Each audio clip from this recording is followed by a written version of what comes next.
Al-Fatihah. A'udzubillahi minasyaitonir rajim.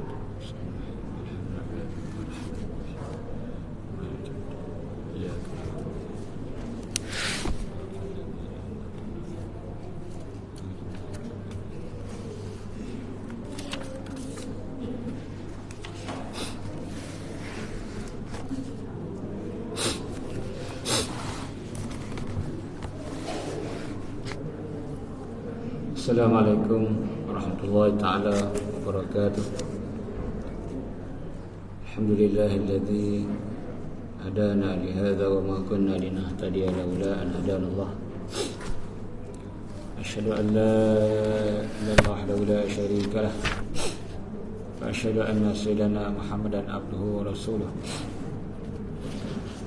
Asfiyuhu min khalqihi wa habibuhu addal amanah وبلغ رسالة نصر الأمة وكشف الأمة وجاهد في الله حق جهاده اللهم صل وسلم وبارك على سيدنا محمد وعلى آل سيدنا محمد وعلى آله الطيبين وأصحابه الهادين ومن تبعهم بإحسان إلى يوم الدين. ربنا اشرح لنا صدورنا ويسر لنا أمورنا واحلل عقدة من ألسنتنا يفقهوا أقوالنا. ربنا لا تزغ قلوبنا بعد إذ هديتنا وهب لنا من لدنك رحمة إنك أنت الوهاب.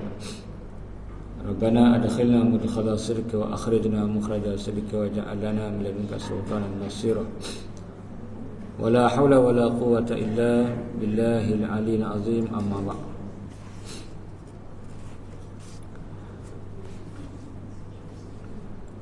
Alhamdulillah, syukur kita pada Allah Subhanahu Wa Taala pada pagi ini,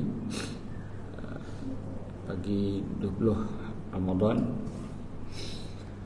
Berarti kita sudah 2/3 Ramadan yang telah kita lalui. Mudah-mudahan Allah menerima ibadah kita, insya-Allah. Ayat yang ke-32 surah Al-Kahfi, sebuah kisah, sebuah cerita tentang dua orang lelaki. A'udzubillahi minasyaitonir rajim. واضرب لهم مثل الرجلين جعلنا لأحدهما جنتين من أعناب وحففناهما بنخل وجعلنا بينهما زرعا كلتا الجنتين آتت أكلها ولم تظلم منه شيئا وفجرنا خلالهما نهرا وكان له ثمر فقال لصاحبه وهو يحاوره أنا أكثر منك مالا وأعز نفرا ودخل جنته وهو ظالم لنفسه قال ما أظن أن تبيد هذه أبدا وما أظن الساعة قائمة ولئن رددت إلى ربي لأجدن خيرا منها منقلبا.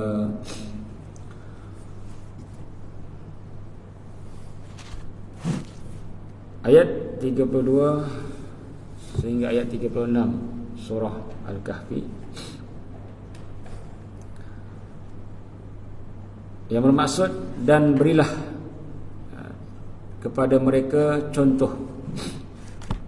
Di sini Allah Subhanahu Wa Taala suruh kepada Nabi Muhammad sallallahu alaihi wasallam untuk memberikan kepada umatnya ataupun kepada mad'unya, orang yang Nabi dakwah, contoh, iaitu sesuatu yang sudah berlaku, cerita-cerita. Kerana dalam Quran banyak cerita, dalam sunnah pun banyak cerita. Apa faedah cerita yang benar ni? Cerita yang betul, bukan cerita dongeng, bukan cerita mitos, tapi cerita yang pernah berlaku. Allah sebut faqsusil qasasa la'allahum yatafakkarun. Ceritalah kepada mereka kisah-kisah yang memberi pengajaran, la'allahum yatafakkarun, supaya mereka berfikir. dengan kita bercerita, kita akan menambah ilmu, menambah pengetahuan, menambah pengalaman.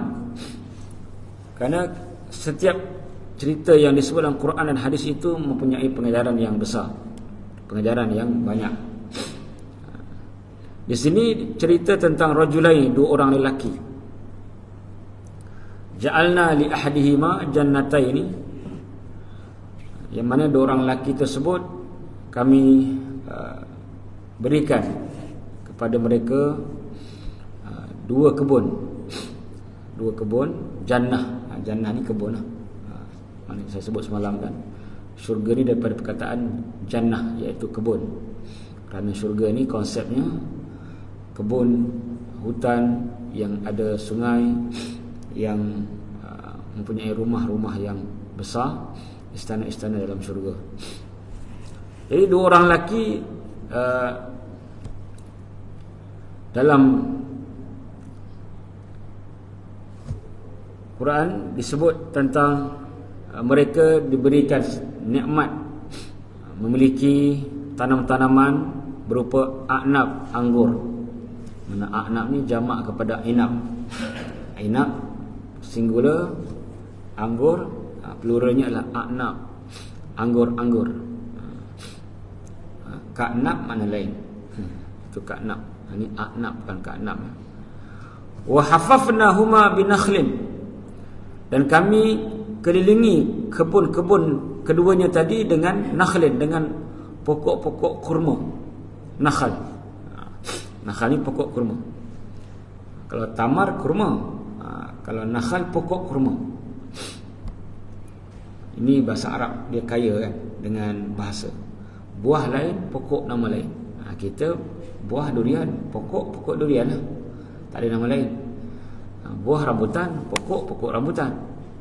Arab buah kurma, tamar, rutab, tapi pokok kurma panggil nakhal. Nakhal ni pokok kurma. Mana di tengah-tengah tu ada pokok-pokok buah-buah anggur, dan dikelilingi hafafna. Hafa ni maksudnya kelilingi. Seperti mana hadis Nabi, huffatil jannah bil makarih wa huffatin nar bisyahwat. Syurga ni dikelilingi dengan perkara-perkara yang dibenci, dan neraka perkara-perkara yang disukai. Menhaffa, huffa. Jadi kalau nak syurga, kena menempuh perkara-perkara yang kita tak seronok lah. Puasa tak makan, kena bangun qiyamul lail, elok-elok sedap-sedap tidur, peluk bantai, kena bangun. Kena bangun awal sembahyang, elok-elok duit penuh, kena bayar zakat pula 2.5%, kena sedekah, kena infak. Itu syurga ni sesuatu yang kita tidak suka. Adapun neraka, huffatin nar, dikelilingi neraka dengan bisyahwat, dengan perkara-perkara yang syahwat, ikut nafsu. Nafsu kita suka ingat dunia masa sembahyang, itu boleh membawa kepada neraka lah. Kalau ikut Tuhannya, kita kena khusyuk. Wa aqimus solata li dzikri, dan dirikanlah solat untuk ingat aku. Tapi kita lebih ikut nafsu, maka tengah sembahyang pun kita layan nafsu, layan ngantuk kita, layan dunia kita. Itu maksud kata hafafna, dikelilingi, hafafna. Dan kami kelilingi dua kebun tadi dengan kurma. Wa ja'alna bainahuma, dan kami jadikan di antara keduanya zar'a, tanam-tanaman, pokok-pokok. Itu ayat 32, menceritakan tentang dua orang lelaki. Cuma saya tak dapat nak kongsi tafsiran ulama tentang siapa punya ni, siapa dua lelaki ni. Kerana kitab saya tak jumpa, mana cari. Ada tinggal sini? Tak ada. Kat rumah pun tak ada. Misteri. Kitab ni ada, tapi kitab ni tak sebut. Kitab Ibn Katsir tak sebut. Yang disebut dalam kitab Qurtubi, saya baca dah semalam. Bukan semalam lah, kemarin. Tak tahu, mungkin kat rumah kot. Sebab kat rumah tu ada 15 rak kitab. Takut tersalah letak. Kalau ada sini beritahu. Rasa tak tinggal. Jadi kitab Qurtubi tu dia agak detail. Jadi saya tak dapat nak share lah. Saya pun tak ingat siapa dua orang lelaki ni. Dia ada sebut dalam kitab Qurtubi. Dalam kitab Qurtubi ada dua cerita. Cerita pendek dan cerita panjang. Ada dua cerita berkenaan siapa yang dimasukkan dalam Quran. Dua orang lelaki yang ada. Wa hafafnahuma binakhlin wa ja'alna bainahuma zar'a kiltal jannataini. Kilta, kedua-dua kebun tersebut atat ukulaha, mengeluarkan hasilnya, walam tazlim minhu syai'a, dan tidak mengurangkan sedikit pun. Maksudnya sempurna, perfect. Hasil dia sangat-sangat sempurna. Cukup baik. Cukup elok, lebat. Dia punya bunga-bunga buah dia pun datang elok. Itu maksud atat ukulaha walam tazlim minhu syai'a. Hasilnya keluar dan tidak kurang sedikit pun. Sedikit pun tak kurang. Buah cukup lebat, cukup elok, cukup jadi. Ini nak menunjukkan bahawa sempurnanya nikmat yang Allah berikan kepada kedua lelaki ini. Wa fajjarna khilalahuma nahara, dan kami alirkan di celah-celah di antara kedua kebun tadi nahara, sebatang sungai. Maksudnya dekat kebun tadi ada sungai. Ini memang cukup seronoklah. Buah lebat, kurma ada, anggur ada, pokok cantik, buah elok, sempurna, sangat banyak buah, sikit pun tak kurang. Tak ada gangguan-gangguan apa, perosak-perosak, baik makhluk perosak tu yang besar. Sekarang ni musuh pertanian kera kan, durian. Banyak kera yang mengganggu. Biasanya diorang pakai mercun. Pokok kelapa, pokok durian, pokok-pokok ni kera banyak. Kera di mana-mana ada. Pergi Kuantan banyak, penuh. Dekat bandar Kuantan tu banyak kera. Kat hotel-hotel mewah pun ada kera. Pergi Sabah tengah mengajar, kita buat kelas intensif kitab 2 hari kan, habiskan kitab. Tengah-tengah mengajar datang kera. Mana kera ni menyerang Malaysia. Mana-mana ada. Kat KL ni tak banyak. Kat luar banyak. Tapi yang ni tak ada. Yang ni cukup sempurna, cukup elok. Sungai-sungai cantik kan, boleh minum, pemandangan cantik. Wa kana lahu samarun, ayat yang ketiga. Dan tuan kebun tadi, lahu, pemilik kebun tadi, mempunyai harta yang lain.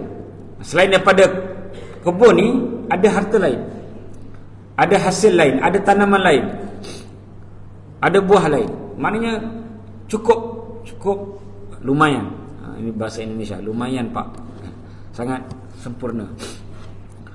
Faqala li sahibihi, maka dia berkata kepada kawan dia. Jadi ada dua orang.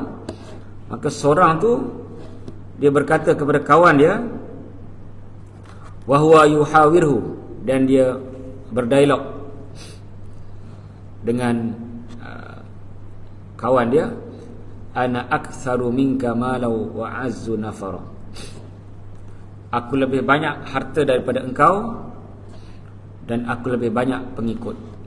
Dia bangga dengan harta yang banyak dan pengikut yang banyak. Ini dah keluar bibit-bibit sombong.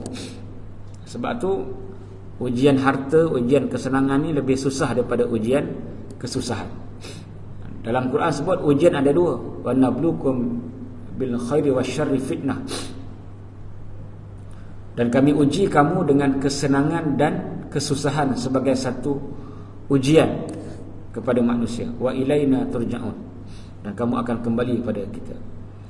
Dan ayat Quran juga wa balawnahum bil hasanati was sayyiati la'allahum yarji'un, dan kami uji ahli kitab dengan kesenangan dan kesusahan supaya mereka kembali.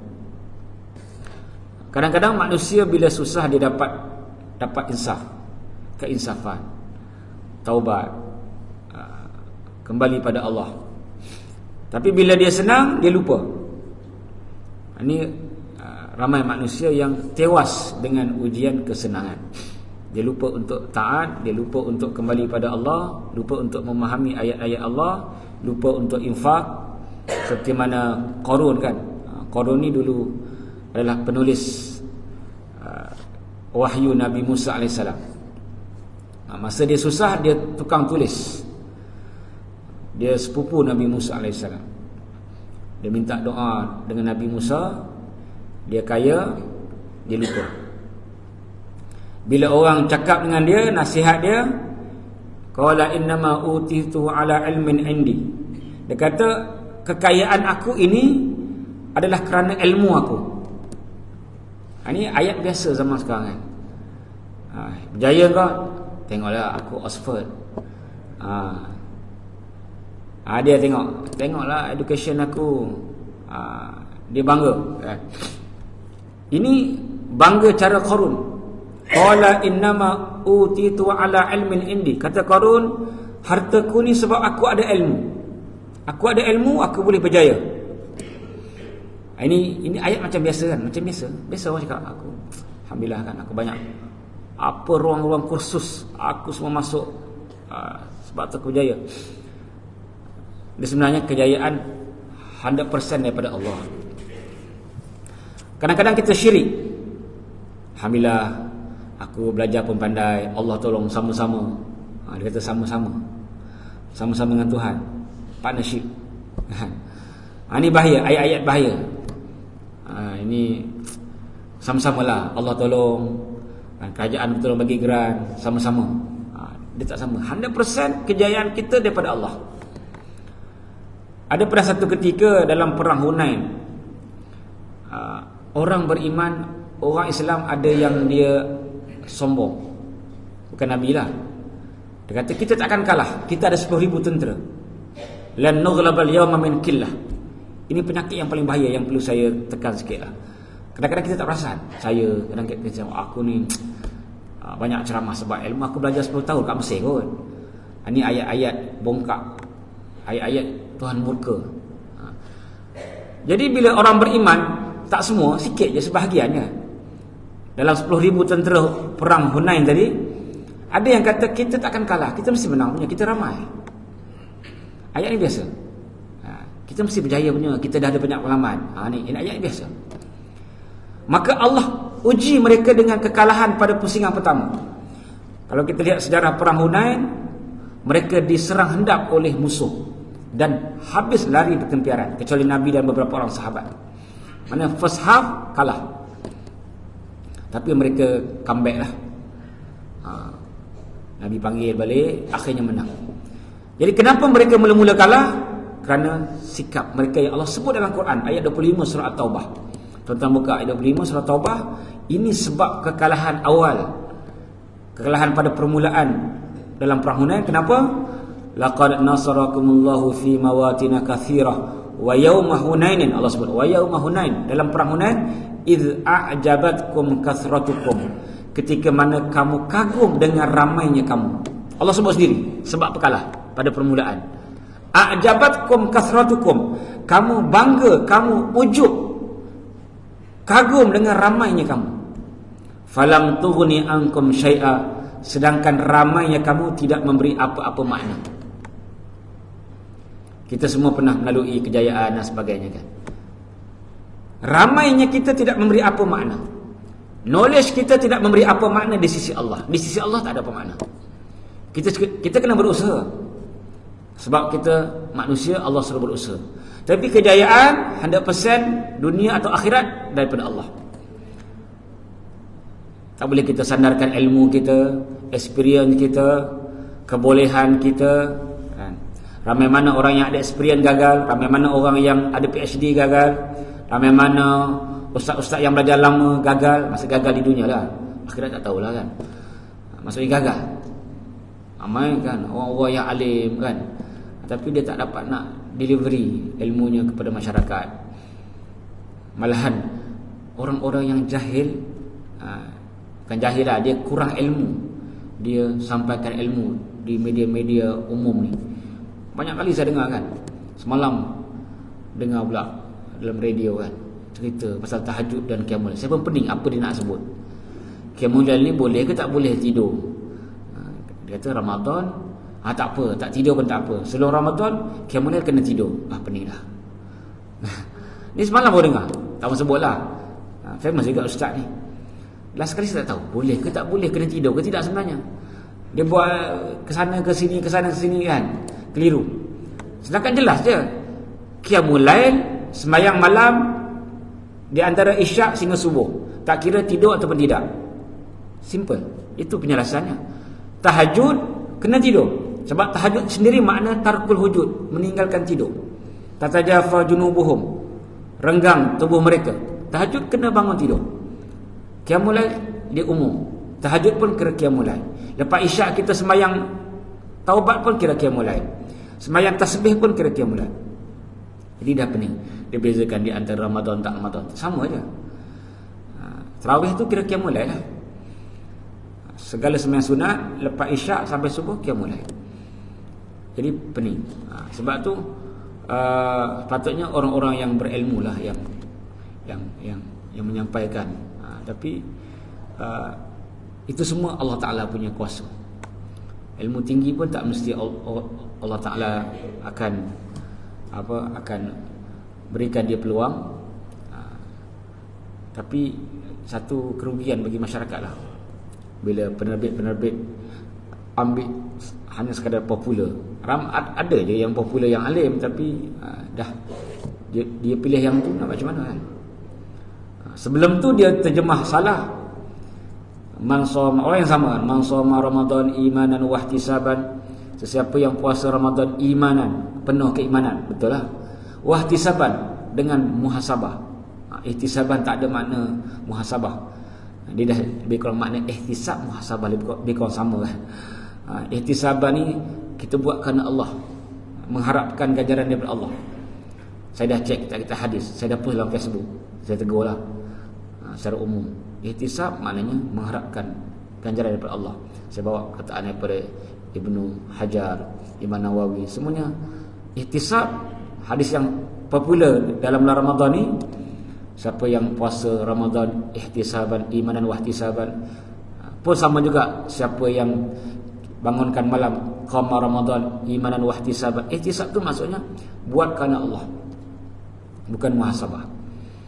Ini satu kerugian masyarakat bila pemegang-pemegang, pemilik-pemilik, bukan pemilik lah, lebih pada penerbit lah, memilih orang yang petah berkata-kata tapi tidak memilih orang yang tepat. Sebab tu kejayaan kita adalah daripada Allah sepenuhnya, 100%. Mana 100%? Saya dapat ceramah, saya dapat menyampaikan ilmu kerana Allah semata-mata, bukan kerana saya ni bla bla bla, tak ada. Bukan kerana saya belajar lama, bukan kerana saya pergi Mesir ke, tak ada. Mana 100% kita berjaya, kita dapat buat sesuatu yang kita nak, dapat achieve sesuatu, 100% daripada Allah. Bukannya 50% kerana kita berusaha, 50% Allah bagi, tidak. Itu syirik. 100% daripada Allah Ta'ala. Ini perlu kita jaga. Ini yang Allah nak beri lesson pada kita. Siapa yang bercakap macam ni, ini satu perkara yang sangat besar dosanya. Dia kata ana aktsaru minka mala wa aznaf. Dia bangga dengan harta dia, dia bangga dengan ramai pengikut dia. Apa jadi? Jadi kita nak tahu apa jadi pada lelaki yang sombong ni. Wa dakhala jannatahu wa huwa zalimun li nafsihi. Dan dia masuk ke dalam kebunnya sedangkan dia berada dalam keadaan yang menzalimi diri mereka, diri mereka sendiri, ya. Diri dia sendiri. Dia masuk kebun dalam keadaan kufur, dalam keadaan sombong. Ini biasalah. Bila kita berjaya, kita merasa, wah, hebat aku ni, kilang tersergam indah, pekerja ramai, beratus orang, beribu orang pekerja. Dia rasa bangga. Ini maksud wadakhala jannatahu wa huwa zalimul nafsi. Dan dia masuk tempat kerja dia, kebun dia, dalam keadaan dia zalim, dia sombong, dia rasa ini dia punya, sedangkan itu hanyalah ujian daripada Allah. Maknanya kita bila lihat kekayaan, kemewahan yang kita ada, bukan kita rasa bangga dan sombong, tapi kita kena insaf. Tengok nikmat kena insaf. Macam Nabi lah. Nabi tengah makan, tengah makan. Tiba-tiba keluar mata Nabi tengah makannya. Bukan tengah semayang. Semayang biasalah. Kita je yang tak biasa semayang menangis kan. Nabi menangis biasa semayang. Tapi dia tengah makan, tiba-tiba Nabi menangis, keluar mata. Sahabat bertanya, ya Rasulullah, kenapa kau menangis? Nabi tunjuk dekat makanan tadi. Nabi kata, hadza minan na'im alladhi tus'aluna anhu. Makanan ni antara nikmat yang kita akan dipersoalkan oleh Allah. Nabi takut dipersoalkan. Setiap butir nasi yang kita makan pagi tadi, setiap potongan-potongan daging dan ayam yang kita makan pagi tadi, setiap teguk air yang kita makan, Allah akan tanya. Begitu juga setiap sisa-sisa makanan yang kita buang pun Allah akan tanya. Semuanya Allah akan tanya. Setiap makanan yang kita beli semalam pun Allah akan tanya. Jadi Nabi takut mentengok nikmat, rasa insaf sepatutnya, bukan sombong. Tapi ini yang berlaku banyak zaman sekarang. Kerana zaman sekarang zaman yang mencabar, TikTok, Instagram dan sebagainya, dia boleh menyebabkan kita sombong sebab ramai yang tengok. Zaman ni, zaman berlakunya cerita ni, bukan ramai orang tengok. Mungkin yang tengok ratus-ratus lah, orang kampung je lah. Mana ada viral macam sekarang. Viral ada tapi payahlah. Zaman dulu susah nak viral. Bukan tak boleh, boleh tapi susah, sebab kena mulut ke mulut, lambat. Macam ni, kalau macam ni lah, seolah-olah dia ambil video kebun dia. Oh, banyak kebun aku, kurma-kurma, sungai cantik. Hampa dah, aku je ada ni, hampa tak ada macam ni, semua cantik tu.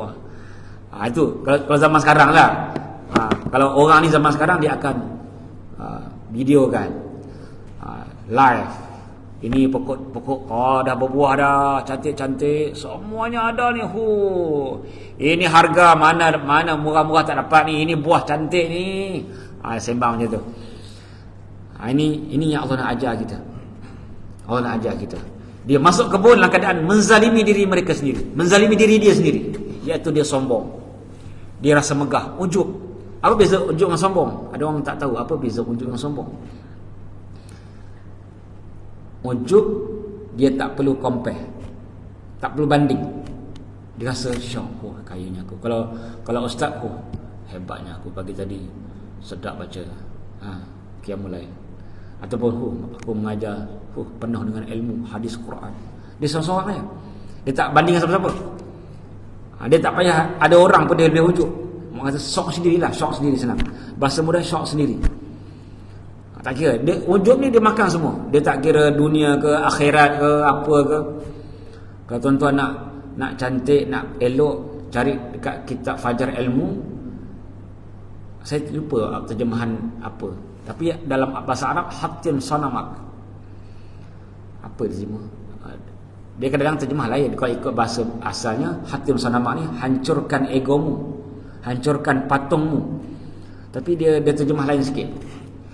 Dia ada terjemahan di Fajar Ilmu di Masjid India.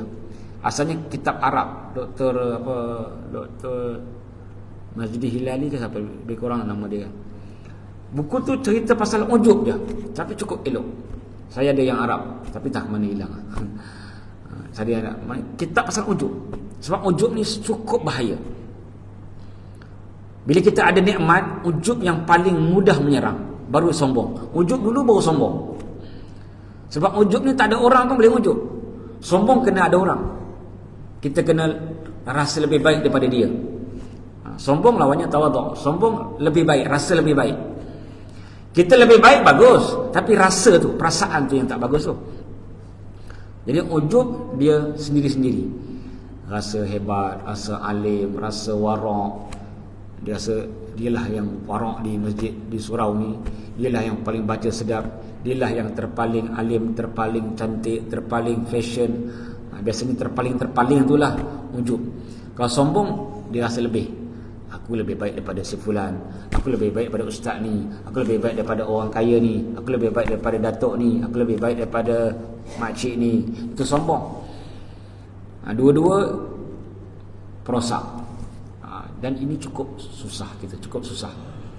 Kita boleh sembahyang, kita boleh puasa, kita boleh pergi haji dan umrah, tapi kita susah nak buang ujub dan sombong. Beza dengan riak. Riak ni orang terkeliru dengan ujub. Riak ni dia untuk ibadah aja. Ujub sombong semua benda. Ibadah ke, dunia ke, ilmu ke, kereta ke. Ujub sombong untuk semua. Riak hanya untuk ibadah, kata ulama. Kata Imam Ibn Hajar, riak adalah menunjukkan amal baik untuk manusia.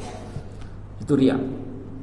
Maknanya kalau kita pakai baju cantik, kereta elok, itu bukan riak. Orang kata, kau ni riak lah. Tak. Itu riak tak ada. Ujub dan sombong mungkin ada, tapi tak boleh nak judge orang lah, tak boleh nak hukum orang lah. Itu kita kena faham di antara riak, ujub dan sombong. Di sini dua lah, ujub dan juga sombong. Kerana memiliki kebun-kebun yang hebat, yang tak kurang. Allah sebut walam tazlim minhu syai'ah. Dia punya buahnya, pokoknya langsung tidak kurang sikit pun. Perfect. Lebat, ranum, elok, jadi, molek semua. Tapi dia sombong. Kemudian apa dia kata? Qala ma azunnu anta bida hadhihi abada. Kemudian dia berkata dengan penuh sombong, dengan penuh belagak, dia kata, aku fikir kebun ini akan terus kekal, takkan rosak, takkan binasa selama-lamanya. Dia dah lupa. Dia dah ingkar hari kiamat. Mula-mula dia sombong, lepas tu dia kata kekayaan aku akan berterusan. Dia rasa dia akan terus kaya, dia akan terus menongkat dunia, dia akan terus hidup di dunia. Ini adalah ulama kata ghurur. Manusia yang terpedaya. Bila dia sihat, bila terlampau sihat, kita rasa akulah orang yang terpaling sihat. Bila kita kaya, kita akan rasa kitalah orang yang paling kaya. Kita rasa, perasaan dia. Dan akan terus kekal dan tak akan musnah. Ini dah sampai ke tahap yang kufur kan. Kemudian dia kata lagi ayat seterusnya, wa ma azunnu sa'ata qa'imatan wala irudittu ila rabbi tadi la ajidanna khairan minha munqalaba. Kemudian dia kata, dan aku yakin, aku rasa bahawa kiamat tak akan berlaku. Akhirnya daripada dia asalnya sekadar ujub, sombong, akhirnya membawa kepada kekufuran. Macam iblis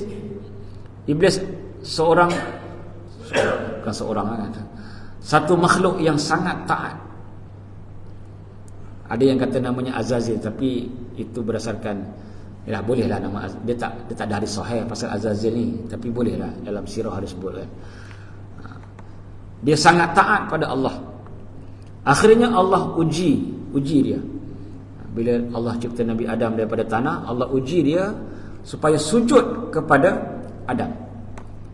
Maksudnya Allah nak uji. Kita mungkin boleh uji anak-anak kita yang dah berjaya ni, untuk salam cium tangan dengan anak-anak yang bawah-bawah ni. Maksudnya yang sekolah, yang baru grad.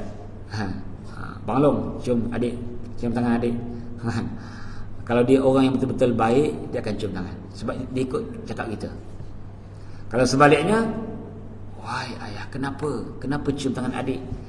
Adik lah kena cium tangan abang Long kan?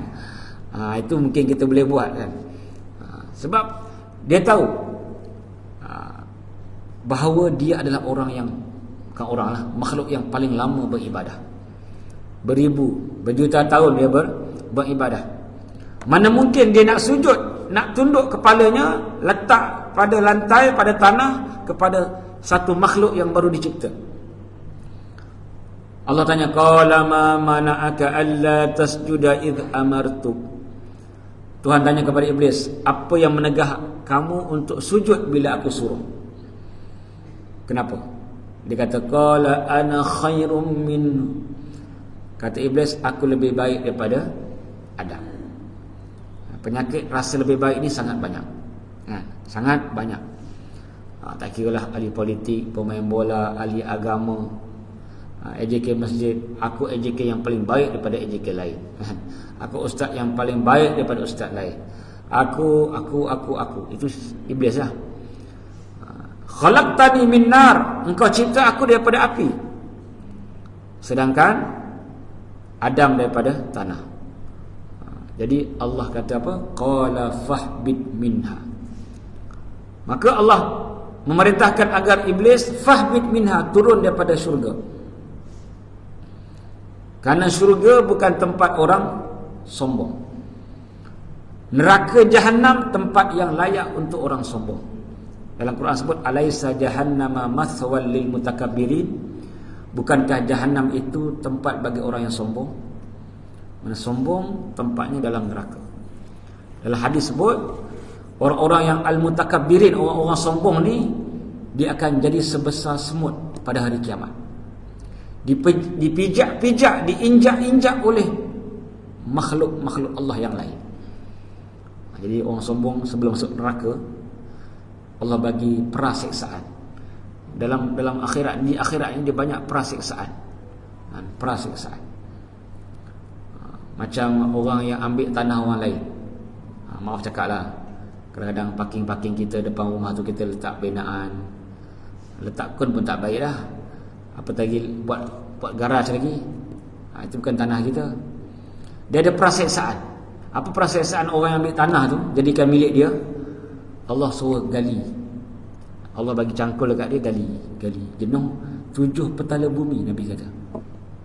Kita nak gali 7 jengkal pun setengah mati. Tengok kubur berapa jengkal? Berapa? Tak pernah gali kubur. Kalau ikut Islam, dia kena sampai berdiri dan angkat tangan.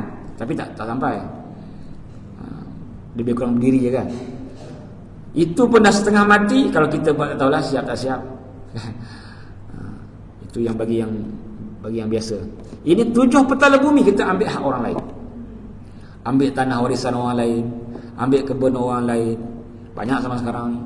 Manipulasi pejabat tanah pun banyak juga. Ini geng-geng yang berkuasa lah. Geng yang berkuasa, dia mempergunakan pejabat tanah. Ada yang tanah lama tak diusahakan, terbiar lama tak bayar cukai. Ada yang manipulate tanah tersebut. Ini orang yang berkuasa lah. Kalau kita geng-geng yang biasa ni, ambil tanah depan rumah lah biasa. Buat binaan, buat garaj, dan macam-macam, buat store. Tak boleh. Itu hak orang ramai. Teruskan, jadikan dia terus untuk orang ramai, bukan untuk sesiapa secara peribadi. Jadi tak boleh. Dia ada perasiksaan. Jadi dia gali tanah tadi, dia bawa depan Tuhan. Maksudnya di dunia takkan mampu bawa tanah tadi. Besar ni pun kalau tanah, beratlah. Tapi Allah bagi mampu dengan penuh kesakitan. Sebab Allah kata dia akan bawa depan Tuhan untuk diadili. Maksudnya, ya Allah, inilah tanah. Banyak kalau tanah sejengkal pun, kalau dah 7 petala bumi, Nabi kata sab'i ardin. Nabi kata man akhadha shibran zulman, siapa yang ambil sejengkal tanah secara zalim, Allah akan kalungkan dia dengan 7 petala bumi. Angkat depan Tuhan. Ya Allah, inilah tanah yang aku ambil di dunia. Lepas tu Allah berilah berapa juta tahun pula dalam neraka. Itu masih perah hukuman. Orang sombong pun dia ada perah hukuman, saya sebut tadi kan. Apa dia? Dia akan jadi kecil macam semut. Kecil, dipijak-pijak. Di dunia dia sombong, dia berlagak. Di akhirat dia akan dipijak-pijak oleh makhluk Allah sebelum disiksa dalam neraka. Banyak perasiksaan ni, banyak. Perang ni maksudnya belum masuk neraka lagi dia dah kena. Maksudnya di padang mahsyar dia dah kena. Oleh itu kita kena insaf lah. Kalau kita ada hak-hak tanah atau sebagainya, kita ambil daripada orang lain, kita pulangkanlah sebelum kita mati, kita minta maaf kan. Sebenarnya kalau kita ambil hak orang lain, bukan minta maaf je. Dalam Islam, bila ambil rampas hak orang lain, kita kena bayar sewa semasa. Setiap barang ada values sewa. Contohnya ambil tanah, berapa sewa tanah tadi sehari? Sepatutnya lah dia kena minta halal lah. Aku minta maaf kerana ambil tanah ni, ambil hak ni, dan kalau boleh maaf, halalkan juga upah semasa, sewa semasa barang ni. Sebab kita bukan hanya kena minta maaf, dan kita kena bayar sewa semasa barang yang kita ambil, yang kita rampas tadi kan. Ini dalam hukum, dalam kitab fiqh ada sebut, bila kita ambil rampas hak orang lain. Kemudian wala'ir ruditu ila rabbi la ajidanna khairan minha munqalaba. Dan ni dia perasan juga, ni ujub perasan. Dia kata, kalau aku kembali kepada Allah, kalau in case, tadi dia kata tak percaya kiamat kan, kiamat tak berlaku. Kalau aku dikembalikan pada Allah pada hari kiamat kelak, pasti akan aku dapati bahawa aku yang the best, aku yang terbaik. Perasan lagi. Tadi perasan kaya, perasan banyak follower, banyak pengikut. Yang ni perasan kalau aku balik pada Tuhan, Tuhan akan layan aku dengan baik. Aku baik, aku bagus. Ini banyak orang perasan. Perasan ni sangat susah, sangat susah. Sebab tu kita kena jiwai watak hamba. Hamba ni rasa hina, rasa berdosa, rasa bersalah, rasa amal Allah tak terima, rasa amal sikit, rasa kurang, rasa riak kan? Walaupun dia tak riak, dia rasa macam riak. Ini bahaya, iaitu perasaan yang dia rasa Allah akan layan dia dengan baik. Kadang-kadang dalam program-program kan, kita semua ni ahli syurga tuan-tuan, kita yang terbaik tuan-tuan kan, kita sudah pasti akan masuk syurga tuan-tuan kan. Ini memanglah kadang-kadang bagus untuk optimis kan, tapi kadang-kadang bahaya, syok sendiri. Para sahabat pun tak tahu neraka atau syurga untuk mereka ataupun tidak. Omar yang dijanjikan syurga, Nabi kata Omar fil jannah. Nabi kata Omar dalam syurga. Nabi dah janji kan, 10 sahabat yang dijanjikan syurga, antaranya Omar. Dia kata, apa dia kata? Kalau kaki kananku melangkah dalam syurga, kaki kiri di luar syurga, Allah offer aku. Apa offer tadi? Nak jadi tanah ke atau diputuskan syurga atau neraka? Aku lebih rela jadi tanah. Mana syurga pun tak masuk, neraka pun tak masuk. Ramai sahabat Nabi yang sanggup jadi tanah, maksudnya tak dibangkitkan dan dibicarakan, kerana takut untuk dibicarakan pada hari kiamat. Kita yang amal tak tahu mana ni, dah semacam ahli syurga nombor 1 dah. Mana kalau Nabi masuk dulu tu, kita masuk belakang Nabi lah rasanya. Itu perasaan yang amat sangat bahaya. Ni memang wujud ni cukup bahaya. Syaitan sentiasa, setiap saat syaitan akan rasa kita baik, kita bagus, Allah ampunkan kita, Allah. Dia terlebih rojak. Rojak ni kena ada, hope ni kena ada, tapi jangan lebih sangat. Dia akan jadi ujub dan bangga. Rojak, apa rojak? Harap pada Allah ada, harap Allah ampunkan, harap Allah masukkan kita syurga, kena ada.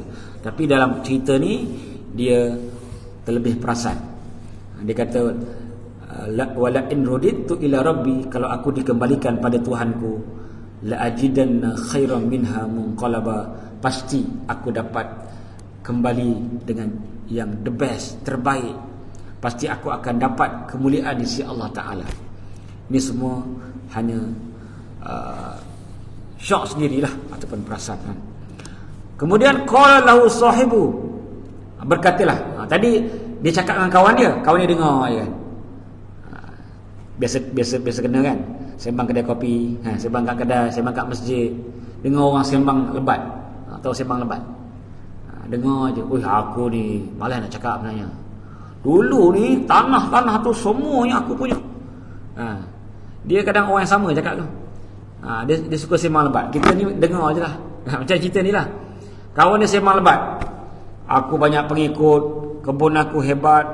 Kalau aku ni esok hari kiamat, akulah yang terbaik, Allah akan layan aku dengan baik. Akhirnya kawan dia pun balas. Kawan dia yang baik tu dah. Yang baik tadi dia balas. Apa dia balas? Qala lahu sahibu, kawan dia yang baik tadi kata, wa yuhawiru, dia bercakap, bersembang, berdialog dengan dia, akafarta billadzi khalaqaka min turab. Adakah engkau ingkar, engkau kufur dengan Tuhan yang mencipta engkau daripada tanah? Summa min nutfah, kemudian daripada air mani. Jadi manusia ni ada dua penciptaan. Yang direct daripada tanah dua je. Nabi Adam dengan Nabi apa? Nabi Isa. Yang direct terus menerus daripada tanah dua. Ini Allah sebut dalam Quran, inna masala Isa kamasali Adam, khalaqahu min turab summa qala lahu kun fayakun. Sesungguhnya Nabi Isa macam Nabi Adam, Allah sebut. Apa maksud macam tu? Serupa tu. Khalaqahu min turab. Maknanya Nabi Isa terus daripada tanah. Kita tak direct lah. Ada unsur tanah dalam diri kita, tapi bukan terus menerus. Kita daripada air mani. Itu disebut min turab summa min nutfah.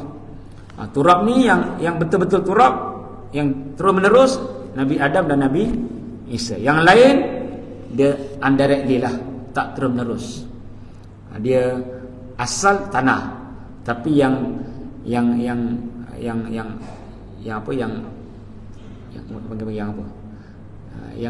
terkininya adalah daripada air mani lah, min nutfah.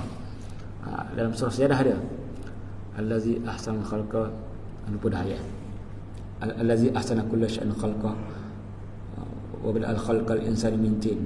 Wa bada'a khalqal insani min tin. Allah mula cipta manusia daripada tanah. Jadi al-insan tu Nabi Adam. Summa ja'ala naslahu, kemudian Allah cipta keturunan Adam min sulalatin min ma'in mahin. Mana yang first tu tanah. Yang pada khalqal insan, al-insan tu maksudnya Nabi Adam. Lepas Adam daripada air mani. Di antara hikmah kita daripada air mani untuk kita rasa rendah diri. Air mani yang sama tempat keluar air kencing kan.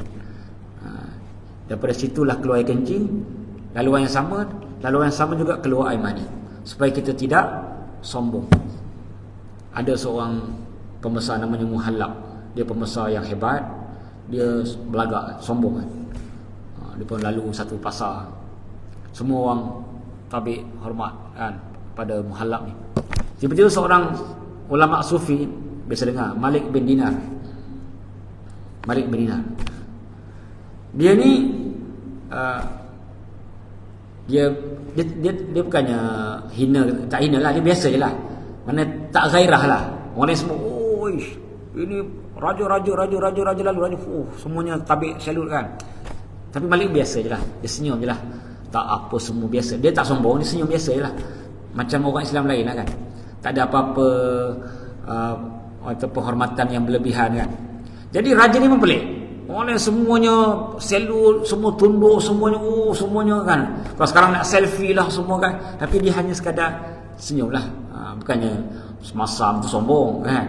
Kita jumpa orang senyum biasa lah kan. Tak ada nak salut ke apa, nak apa, tabik hormat, tak ada. Jadi dia tanya, awak ta'rifuni? Hei lelaki, kau tak kenal aku ke? Maksudnya aku raja hebat, aku famous.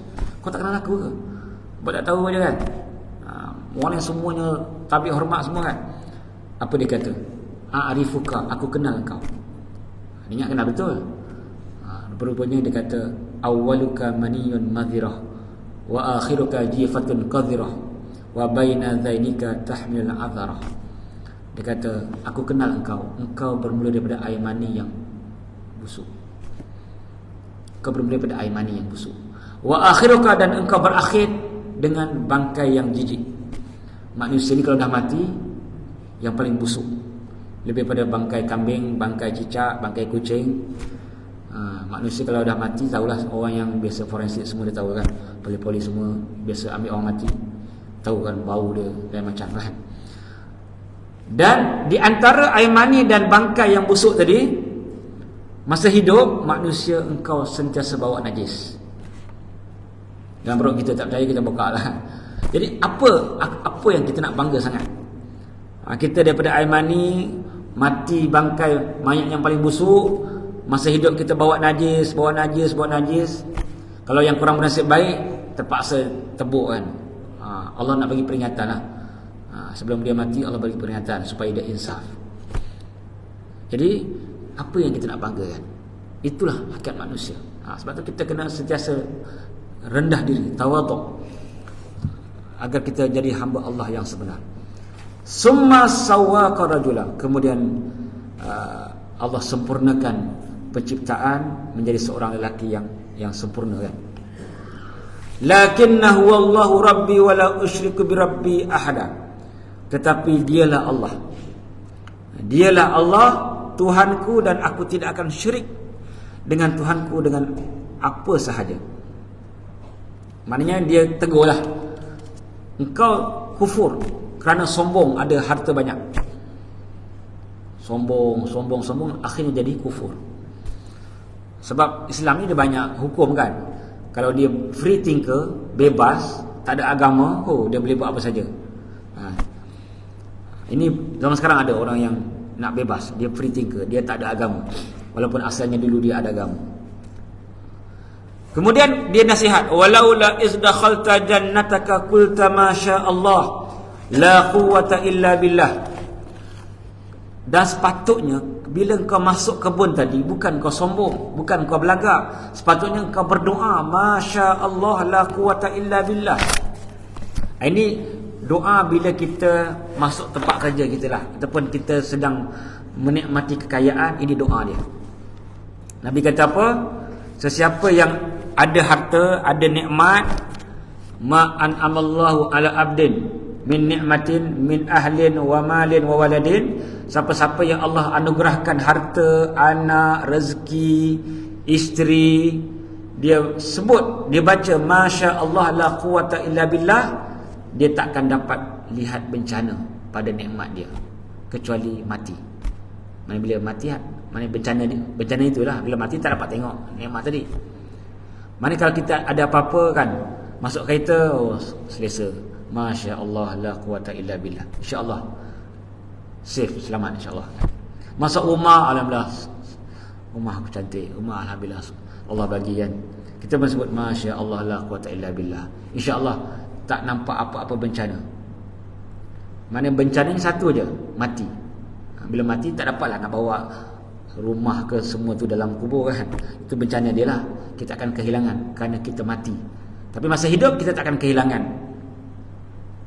Jadi kita amalkan sentiasa masya Allah la. Ini hadis Nabi. Daripada ayat ni Nabi bersabda, sesiapa yang mengucapkan masya Allah la quwwata illa billah di atas nikmat apa sahaja yang dia ada, nikmat anak, nikmat isteri, nikmat harta, nikmat rumah, Nabi kata la yara fiha al-afah illa al-maut.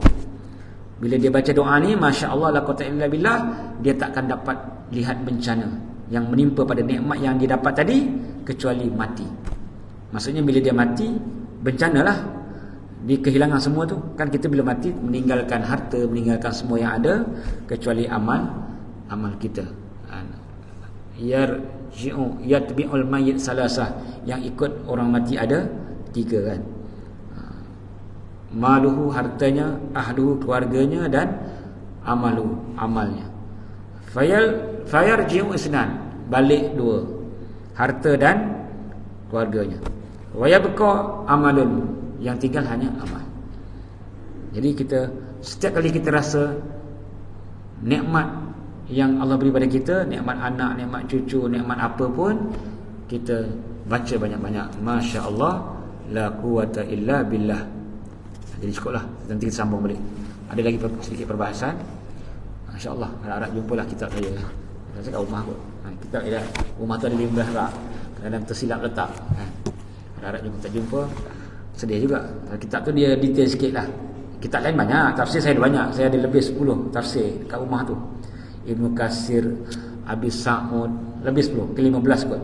Tapi yang paling saya suka Qurtubi tu, dia menyeluruh, hukum ada, akidah ada, hadis ada, dia lengkap.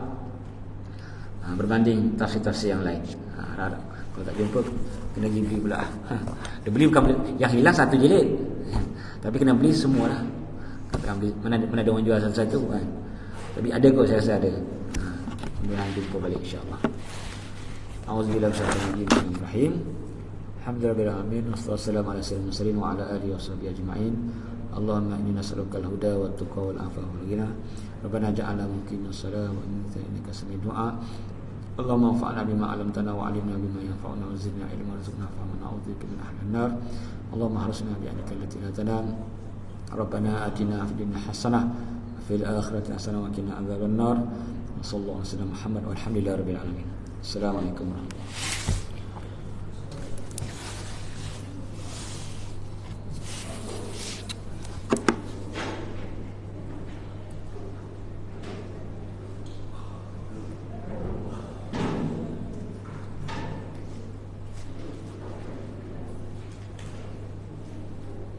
Masih ada. Saya